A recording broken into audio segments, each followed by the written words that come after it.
আসসালামু আলাইকুম, আমন্ত্রণ বাংলা ভিশন সংবাদে আপনাদের সাথে আছি আমি রাফিয়া জাহান সাবরিন। একাদশ জাতীয় সংসদ নির্বাচনে মনোনয়নপত্র দাখিলের শেষ দিন আজ। দেশে ৩০০টি রিটার্নিং এবং ৫৮১টি সহকারী রিটার্নিং কর্মকর্তার দফতরে বিকাল ৫টা পর্যন্ত মনোনয়নপত্র জমা দেওয়া যাবে বলে জানিয়েছে নির্বাচন কমিশন। কোন প্রার্থী চাইলে নির্ধারিত সময়ের মধ্যে অনলাইনেও মনোনয়নপত্র জমা দিতে পারবেন। তবে মনোনয়নপত্র দাখিলের সময় কোনো ধরনের শোডাউন, পতাকাবাহী গাড়ি ও এমপি স্টিকার যুক্ত যানবাহন ব্যবহার করা যাবে না বলে সতর্ক করেছে নির্বাচন কমিশন। প্রার্থী বা তার পক্ষে ৫ জনের বেশি লোক রিটার্নিং অফিসারের কার্যালয়ে ভিড় করতে পারবেন না। করা যাবে না কোনো জনসভা, মিছিল বা মিটিংও। এদিকে ৩০০ আসনে লড়তে সব রাজনৈতিক দল ও জোট তাদের প্রার্থীদের মনোনয়ন দিয়েছে। এদের অনেকে এরই মধ্যে মনোনয়নপত্র জমা দিয়েছেন। ক্ষমতাসীন দল আওয়ামী লীগ জোটগত কারণে ২৩০টি আসনে মোট ২৫০ জনকে মনোনয়ন দিয়েছে, আর বিএনপি ২৮০ আসনে একাধিক প্রার্থী ঠিক করে ৮০০ জনকে মনোনয়ন দিয়েছে। অন্যদের মধ্যে এরশাদের জাতীয় পার্টি জাপা ৪৫টি আসনে তাদের প্রার্থী মনোনয়ন দিয়েছে। রাজধানীর সেগুনবাগিচায় রিটার্নিং কর্মকর্তার কার্যালয়ে মনোনয়নপত্র জমা দিচ্ছেন বিভিন্ন দলের প্রার্থীরা। এই মুহূর্তে সেখানে আছেন আমাদের সিনিয়র রিপোর্টার শারমিন ইব্রাহিম। আমরা সরাসরি কথা বলছি তার সাথে।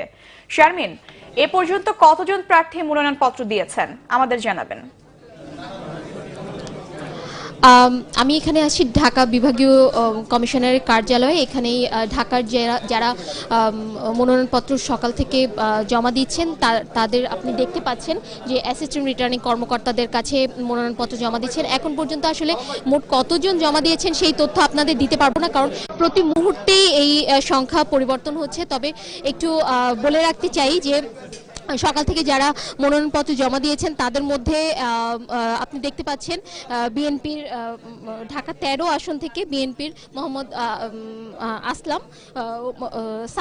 আব্দুল সালাম তিনি মনোনয়নপত্র জমা দিয়েছেন। এছাড়া ঢাকা ১৩ থেকে আওয়ামী লীগের সাদেক খান তিনি মনোনয়নপত্র জমা দিয়েছেন। আমরা এখন একটু আব্দুল সালামের সাথে কথা বলছি। বর্ধিত করার জন্য আমরা বলেছিলাম, কিন্তু সেটা করা হয়নি। আর স্টিল আমরা বারবারই বলে আসছি যে নির্বাচন করার জন্য যে লেভেল প্লেইং ফিল্ড দরকার, সেই লেভেল প্লেইং ফিল্ড এখনো হয় নাই। যেমন গতকালকেও আমার নির্বাচনী এলাকারই আমি পার্টি অফিসে মিটিং করার পরে তারা যখন সেখান থেকে নেমে যাচ্ছিল, সেখান থেকেও কয়েকজনকে গ্রেপ্তার করা হচ্ছে পার্টি অফিসের সামনে থেকে।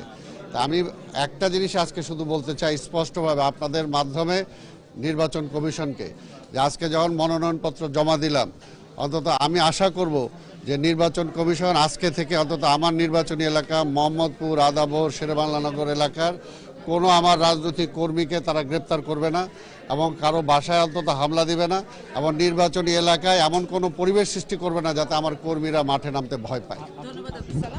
আপনি যেটা শুনতে পেলেন যে আব্দুল সালাম বিএনপির প্রার্থী, তিনি এখনো যে গ্রেফতার, হয়রানি এইসব বিষয়ে তিনি যেন এই বিষয়গুলো যেন না হয় সেজন্য নির্বাচন কমিশনের প্রতি আহ্বান জানালেন।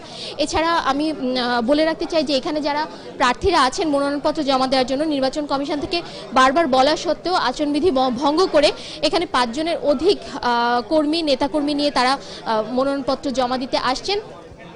তবে তারা যেটা বলছেন যে তাদের যে নেতাকর্মী তাদের যেই আগ্রহ, সেই আগ্রহের মর্যাদা দিতেই তারা তাদেরকে সঙ্গে আনতে বাধ্য হচ্ছেন, এটা ওনারা বলেছেন। এবং আচরণবিধির প্রতি তারা সম্মান জানিয়ে রিটার্নিং কর্মকর্তার কাছে জমা দেওয়ার সময় ৫ জনকে নিয়েই যাচ্ছেন। তো এখানে ঢাকার রিটার্নিং কর্মকর্তার কার্যালয়ের সবশেষ চিত্র। শারমিন, আপনাকে ধন্যবাদ। দর্শক, এই ছিল এখনকার মতো। পরের সংবাদ দুপুর ২টায়। এর আগে একটা রয়েছে নিউজ টপ 10 দেখার আমন্ত্রণ রইল। এছাড়া ফেসবুকে বাংলা ভিশন সংবাদ সরাসরি দেখতে লগ ইন করতে পারেন facebook.com/বাংলাভিশনে। এতক্ষণ সাথে থাকায় ধন্যবাদ সবাইকে।